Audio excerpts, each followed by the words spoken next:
Jornada da Restauração de Kelly Todd. Capítulo 6. A única coisa que eu ouço. Primavera de 2018. E então começou uma nova vida e um novo começo. Foi estranho como a vida pareceu mudar tão de repente.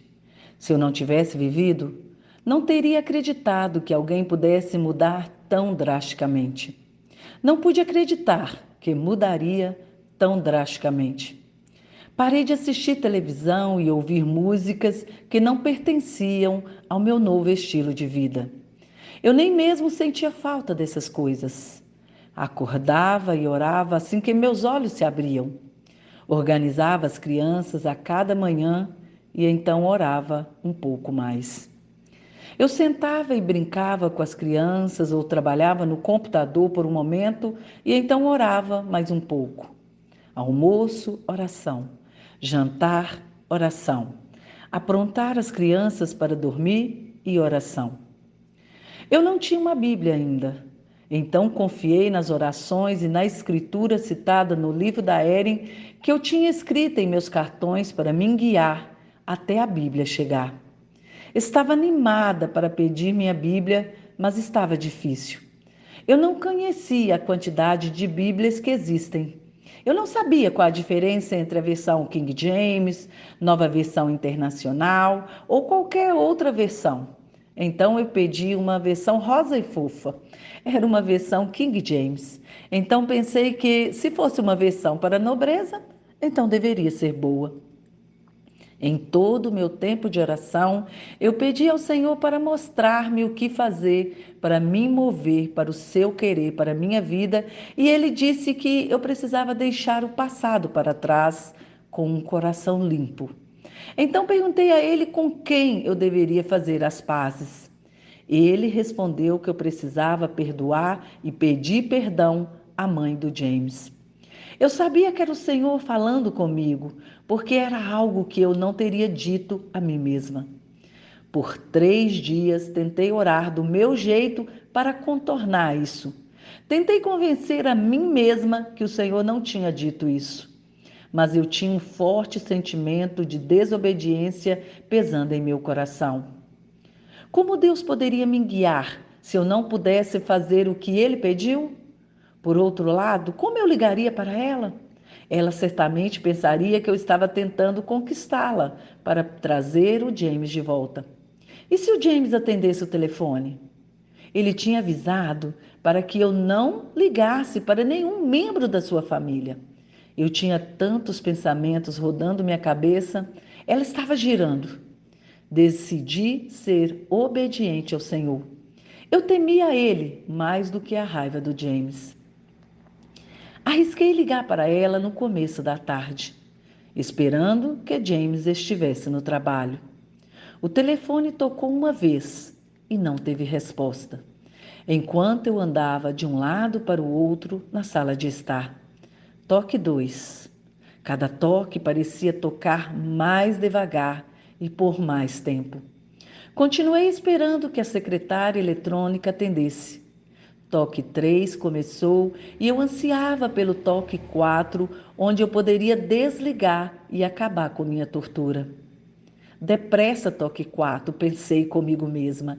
Poderia desligar satisfeita por ter tentado e não completado a missão. Olá, ela disse. Meu coração afundou no estômago. Cordialmente respondi ao seu olá.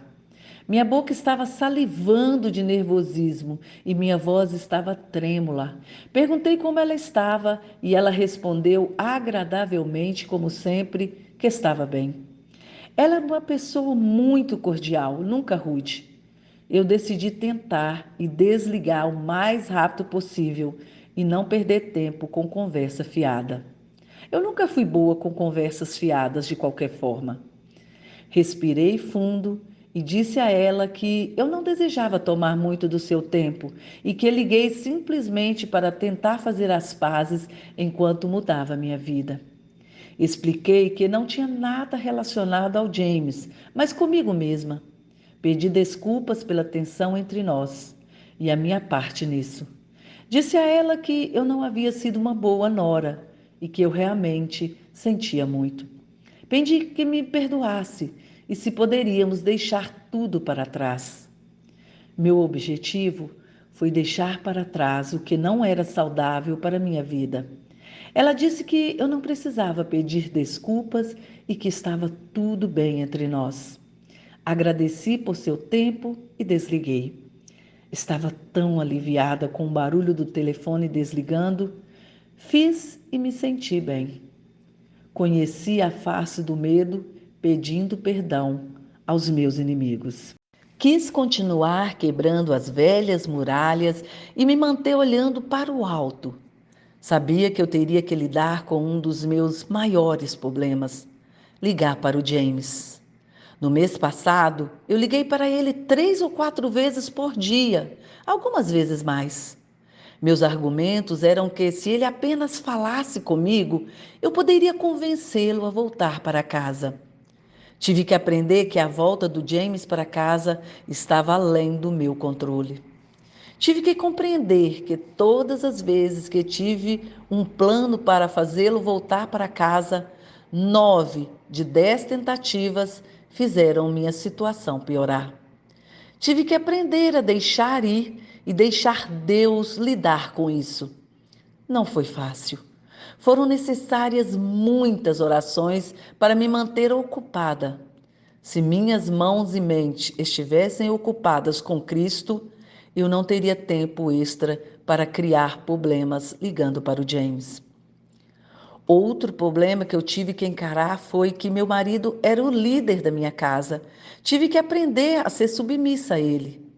Como um mundo de revistas, filmes e programas de auditório dizendo que eu deveria ser esperta como um homem e poderia fazer o que qualquer homem faz, e que mulheres independentes não precisam de homens. Eu tive uma lavagem cerebral. Por muitos anos eu quis controlar a minha casa. Eu quis ser o esposo e a esposa.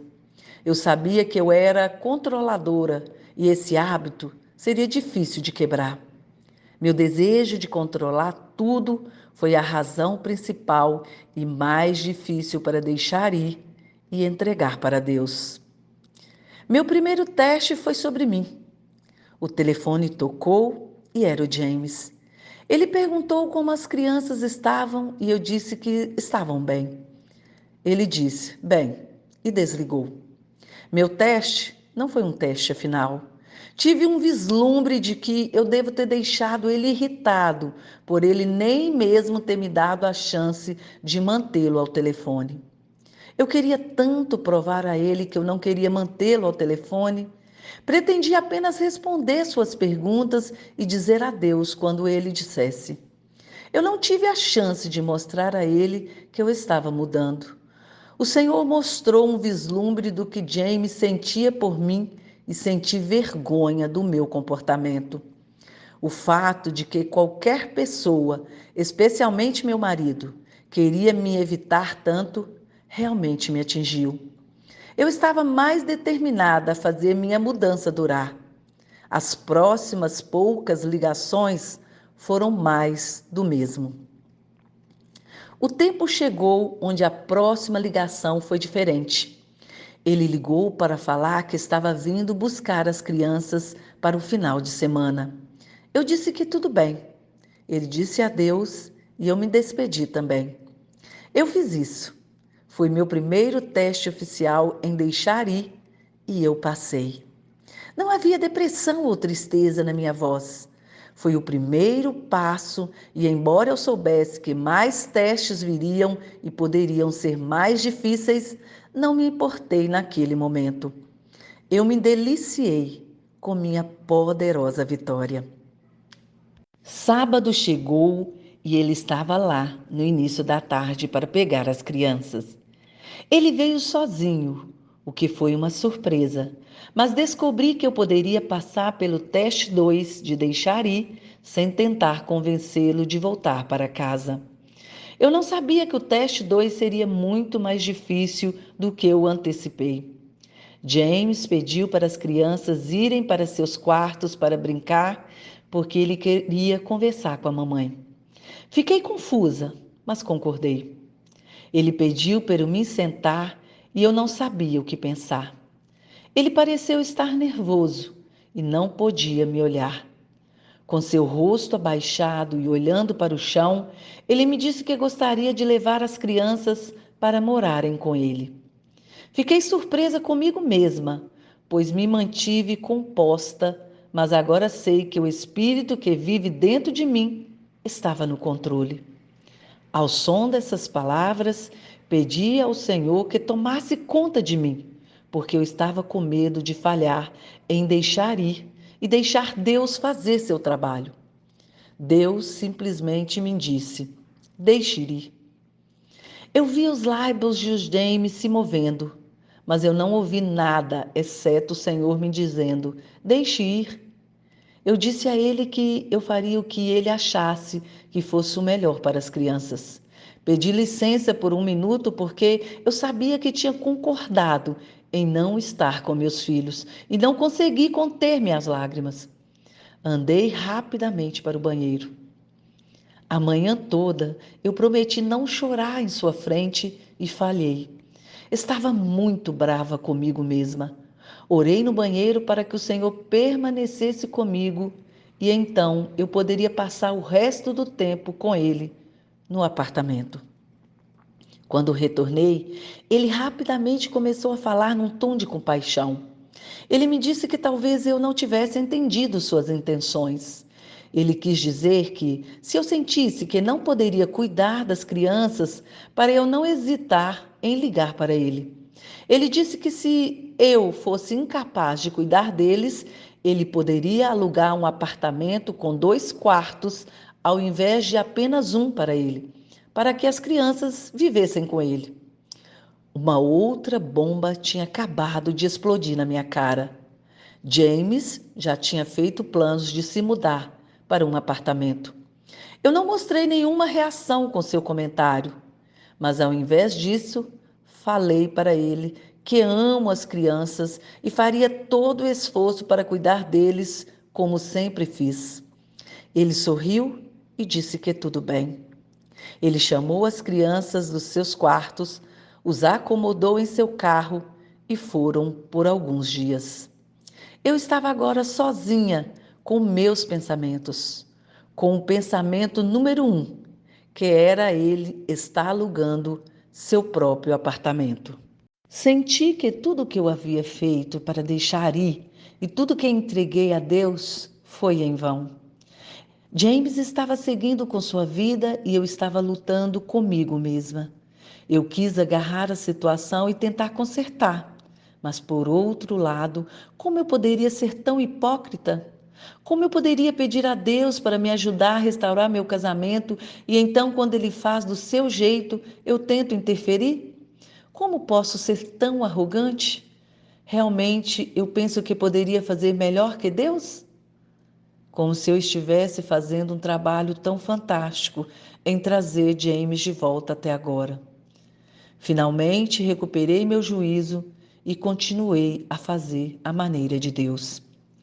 Enquanto estive sozinha no final de semana, decidi checar o website do Ministério de Restauração da Ehrenchelle.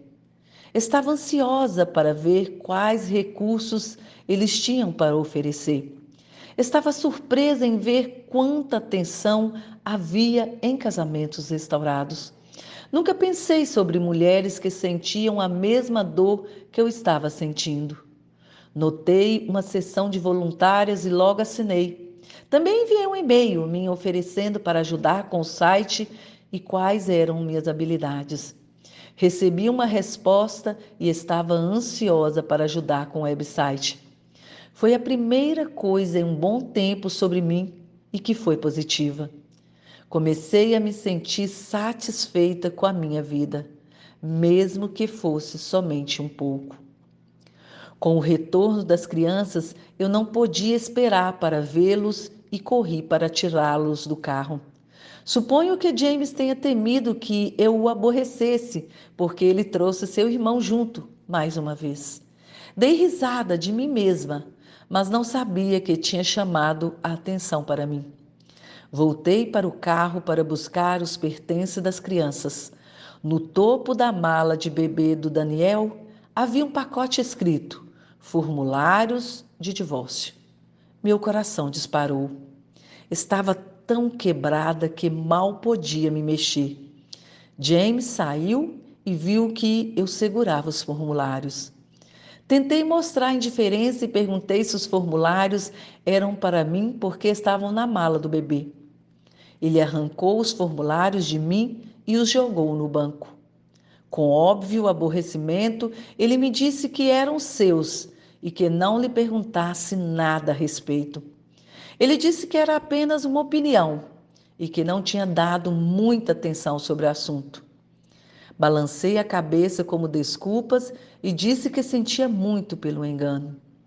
Ele entrou no carro sem me reconhecer e eu acenei um adeus muito amigável, sem uma lágrima em meus olhos. Eu não pude esperar ele sair da garagem antes de me virar e entrar com a mala do bebê agarrada embaixo do meu braço. Minhas lágrimas começaram a cair no meu rosto tão logo a porta se fechou atrás de mim. Primeiro, o apartamento. E agora ele estava pensando em divórcio. Salmo, capítulo 55, versículo 22. Lança teus cuidados ao Senhor e Ele te susterá. Ele não permitirá jamais que o justo seja abalado.